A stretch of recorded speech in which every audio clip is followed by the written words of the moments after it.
டெல்லியில் பெய்த கனமழையால் பல்வேறு பகுதிகளில் வெள்ளம் பெருக்கெடுத்ததால் மக்களின் இயல்பு வாழ்க்கை கடுமையாக பாதிக்கப்பட்டுள்ளது. விமான நிலையத்திற்குள்ளும் நீர் புகுந்த நிலையில் 12 விமானங்கள் திருப்பிவிடப்பட்டன.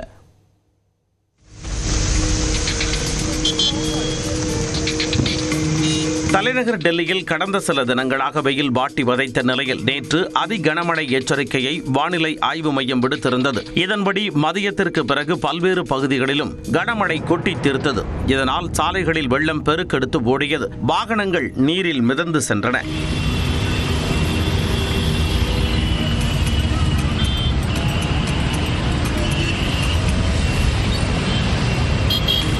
மகிபால்பூர் பகுதியில் சுரங்கப் பகுதியிலும் நீர் சூழ்ந்தது.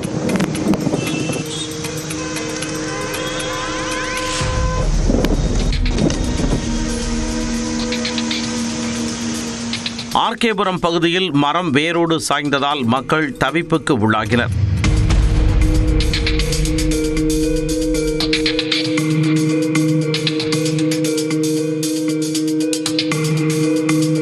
டெல்லி கண்டோன்மென்ட் சாகிரா சுரங்கப்பாதை, ITO, நஜப்கர் சாலை, ரோக்தக் சாலை உள்ளிட்ட பகுதிகளில் முழங்கால் அளவுக்கு தண்ணீர் சூழ்ந்தது. இந்திரா காந்தி சர்வதேச விமான நிலைய பகுதியிலும் கனமழை கொட்டியதில் முதலாவது முனையத்திற்குள் நீர் புகுந்தது.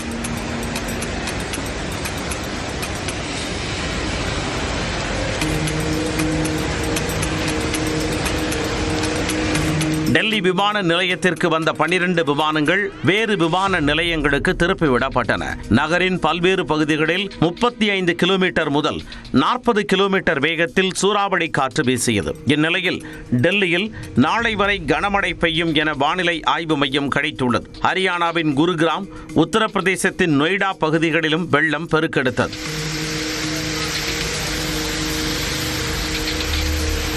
இதனிடையே குஜராத்தின் போடாத் பகுதியில் கனமழை காரணமாக கம்பதா அணையில் இருந்து நீர் திறக்கப்பட்டது. மேலும் கனமழையால் ஏற்பட்ட வெள்ளப்பெருக்கால் கதஜ்ரா சாலை மூடப்பட்டது.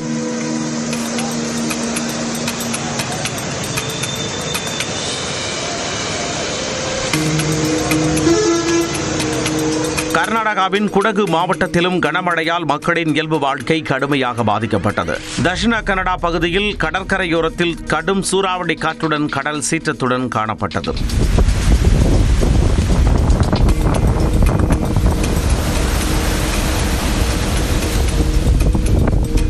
இதனிடையே கேரளாவில் கடந்த சில தினங்களாக பெய்த மழையால் கண்ணூர் உள்ளிட்ட மாவட்டங்கள் கடும் பாதிப்புக்கு உள்ளாகின. மண் சரிவு உள்ளிட்ட சம்பவங்கள் நடந்த நிலையில் மக்கள் தற்காலிக முகாம்களில் தங்க வைக்கப்பட்டனர். இந்நிலையில் நேற்று மழையின் தாக்கம் சற்று குறைந்தது.